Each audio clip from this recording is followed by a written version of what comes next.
प्रिय विद्यार्थियों, पिछले वीडियो में आपने जो हमारा सुभाषित रत्नानि पाठ है हिंदी के संस्कृत खंड में, जिसके आपने 5 श्लोकों का अध्ययन किया था। आज हम उससे आगे जो हमारे 6, 7 और 8 जो श्लोक हैं 10 तक लगभग आज पढ़ाएंगे। कुल मिलाकर के इसमें 15 श्लोक हैं, तो सभी श्लोक तो एक वीडियो में कराना संभव नहीं है, लेकिन थोड़े थोड़े श्लोकों को पढ़ेंगे और आप आसानी से उसको समझेंगे। तो आइए आज समझते हैं इस श्लोक को। पहले इसको पढ़ते हैं। परोक्षे कार्य हंतारम प्रत्यक्षे प्रिय वादिनम वर्जित एतादृशम मित्रम विष्कुंभम पयोमुखम। इस श्लोक में बताया गया है कि परोक्षे कार्य हंतारम, परोक्षे माने कहते हैं जो पीछे, कार्य हंतारम माने होता है काम बिगाड़ने वाला या बुराई करने वाला हो, यानी जो पीछे तो हमारी बुराई करने वाला हो। और प्रत्यक्षे प्रिय वादिनम, प्रत्यक्षे कहते हैं सामने, प्रिय वादिनम माने मधुर बोलने वाला हो, मीठा बोलने वाला हो। फिर पूछा है वर्जित एतादृशम मित्रम, वर्जित माने त्याग देना चाहिए, एतादृशम माने होता है इस प्रकार के, और मित्रम माने होता है मित्र को। किस प्रकार? विष कुंभम, जैसे विष कहते हैं जहर से भरा हुआ, कुंभम माने कोई घड़ा त्याग दिया जाता है, जिसके पयो माने होता है दूध, मुखम माने मुख पर। एक ऐसा घड़ा जिसके अंदर विष भरा हो और ऊपर उसके ऊपर मुख पर दूध भर दिया जाता है। जिस प्रकार से हम अंदर विष और ऊपर से दूध भरे हुए घड़े को त्याग देते हैं, इसी प्रकार से हम लोगों को ऐसे मित्र को भी त्याग देना चाहिए जो सामने तो हमारा हमसे प्रिय बोले और पीछे पीछे हमारी बुराई करे। ये इस श्लोक में बताया गया है, जो कि बहुत ही इम्पोर्टेंट श्लोक है आपकी परीक्षा के लिए। आसानी से आप इसको कर सकते हैं। अब दूसरे श्लोक को समझ लेते हैं। ये श्लोक हमारा जो आया है यहाँ पे, इसमें बताया है उदेति सविता ताम्रस्ताम्रः एवास्तम इति चा संपत्तो चा विपत्तो चा महिताम एक रूपता। इस श्लोक में बताया कि जो महान लोग होते हैं, महापुरुष होते हैं, वो सुख और दुख में हमेशा समान रहते हैं, उन्हें किसी भी प्रकार की कोई भी चिंता नहीं रहती है। तो यही पढ़ लेते हैं अर्थ सहित। उदेति सविता, उदेति माने उदय होता है, सविता माने सूर्य, ताम्र तब भी ये ताम्र यानी लाल यानी ताम्र वर्ण का होता है। जब सूर्य उदय होता है तब भी ताम्र वर्ण का होता है। और ताम्र यानी ताम्र ही हो, ताम्र कहेंगे लाल रंग, हल्का लाल रंग का। एव अस्तम एति, जब ये अस्त होता है उस समय भी, यानी सूर्य जब उदय होता है तब भी ताम्र वर्ण का होता है, और जब अस्त होता है तब भी ताम्र वर्ण का होता है। मतलब अपनी भाषा में कहेंगे कि सूर्य जब उदय होता है तब भी लाल रंग का होता है, और जब अस्त होता है तब भी लाल रंग का होता है। ठीक इसी प्रकार से संपत्तो चा विपत्तो चा, संपत्तो कहते हैं संपत्ति होने पर, यानी मतलब है सुख में, विपत्तो चा इसका अर्थ है दुख में। महताम एक रूपता, जो महापुरुष लोग होते हैं, एक रूपता का मतलब होता है एक समान रहते हैं। यानी सूर्य जब उदय होता है तब भी लाल रंग का होता है, और जब अस्त होता है तब भी लाल रंग का ही होता है। ठीक इसी प्रकार से जो महापुरुष लोग होते हैं वो भी सुख और दुख में हमेशा समान रहते हैं। तो किसी सुख में ज़्यादा सुखी और दुख में ज़्यादा दुखी नहीं होते हैं। इसी के साथ हम अगले श्लोक को भी समझ लेते हैं, जो कि आपकी परीक्षा की दृष्टि से बहुत ही इम्पोर्टेंट है। इसको पढ़ेंगे और इसके अर्थ को समझेंगे। आशा है कि आप अपनी किताब को अपने पास रख करके एक एक श्लोक को समझेंगे और स्टॉप करके उसके शब्द मीनिंग, ये जो कठिन वर्ड हैं उनको लिखेंगे तो आसानी से आपको समझ में आएगा। पढ़ते हैं पहले से श्लोक को यहाँ से कि विद्या विवादाय धनम मदाय शक्ति परेशान पर पीडनाय। विद्या विवादाय धनम मदाय शक्ति परेशान पर पीडनाय। खलस्य साधो विपरीतमेतज ज्ञानाय दानाय चारक्षणाय।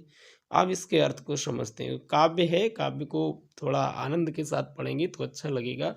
बताया है कि विद्या विवादाय धनम मदाय शक्ति परेशान पर पीडनाय। अब इसमें दो तरह के लोग बताए हैं, वो कहाँ से पता चलेंगे? एक बताया है खल और एक बताया है साधु। खल का मतलब होता है दुष्ट और साधु का मतलब होता है सज्जन।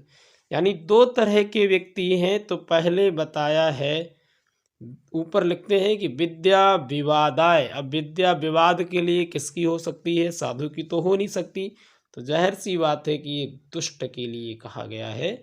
यानी खलस से अर्थ निकालेंगे कि दुष्ट की विद्या विवादाय यानी विवाद के लिए होती है, लड़ाई झगड़ा करने के लिए होती है, छोटी छोटी बातों पर कुतर्क करने के लिए होती है। किसकी?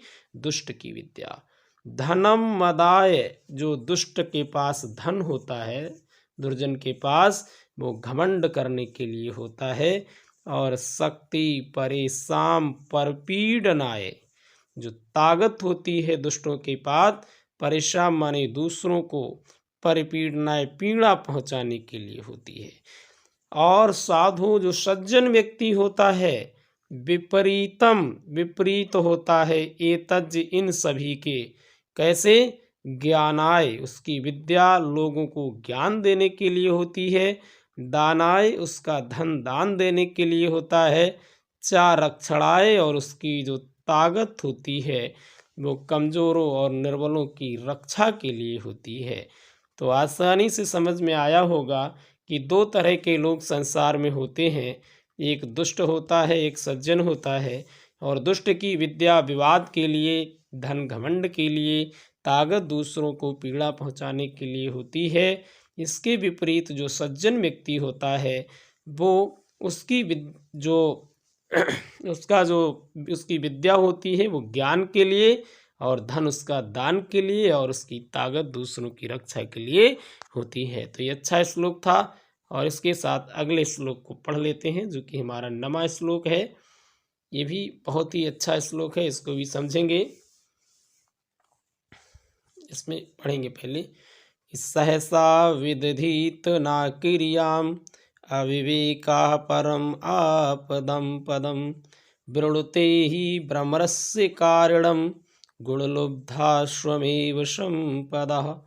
इसमें बताया है सहसा विदधीत ना क्रियाम, यहाँ तक अर्थ निकालेंगे हम। सहसा माने होता है अचानक, विदधीत माने होता है सोच विदधीत ना, यानी अचानक बिना सोचे समझे। ना माने नहीं, क्रिया माने होता है कार्य करना चाहिए। मतलब अचानक ही, यानी बिना सोचे समझे हमें किसी कार्य को नहीं करना चाहिए। क्योंकि अविवेका, विवेका लग रहा है लेकिन अलग अलग होगा, विच्छेद होगा।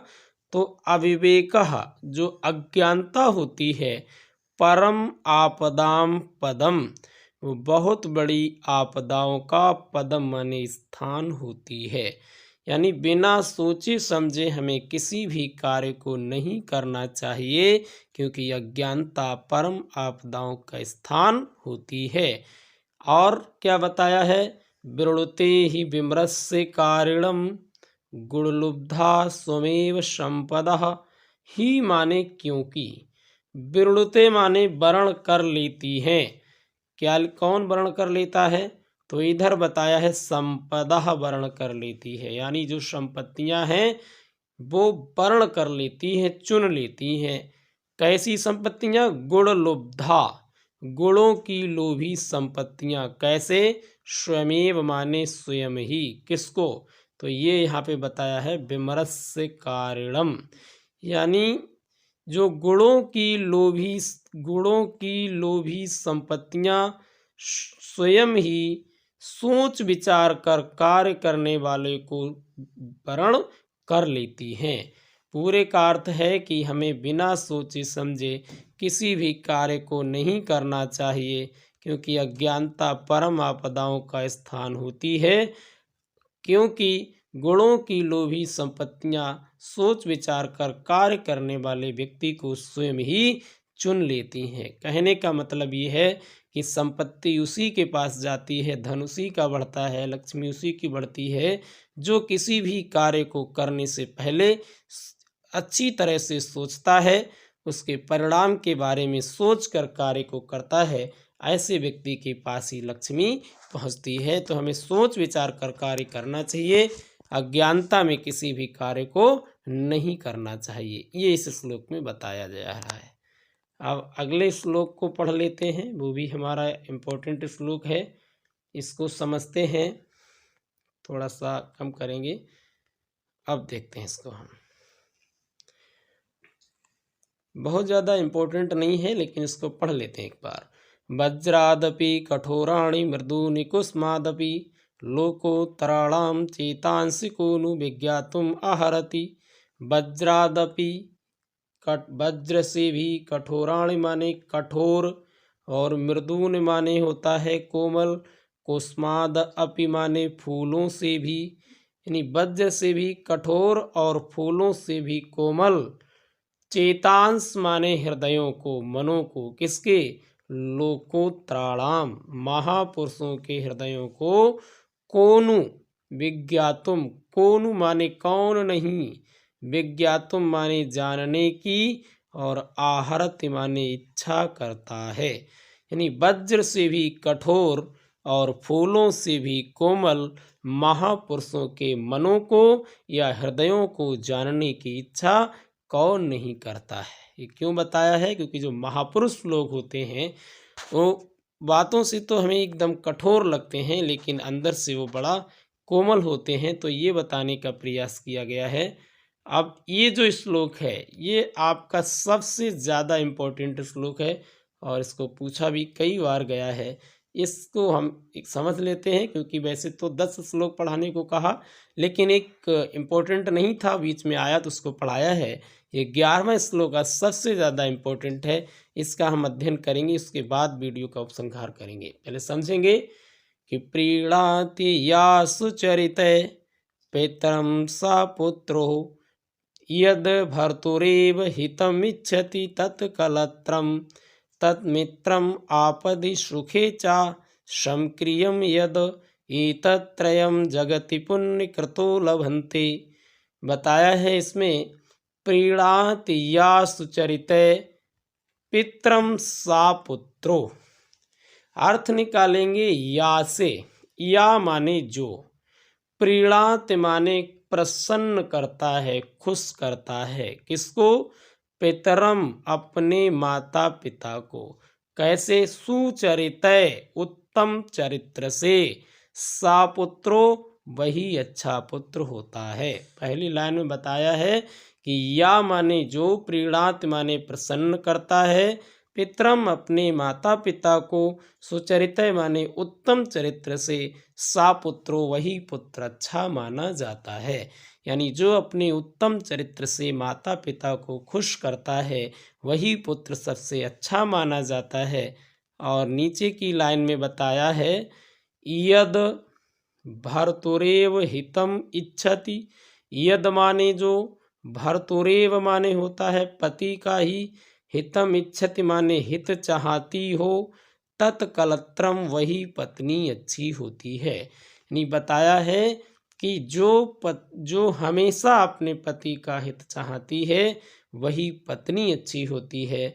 और नीचे बताया है, तन मित्रम, अलग अलग करेंगे, तन मित्रम आपदि, तो इसमें हो जाएगा तत् मित्रम आपदि। 3 शब्द है, तत् मित्रम आपदि।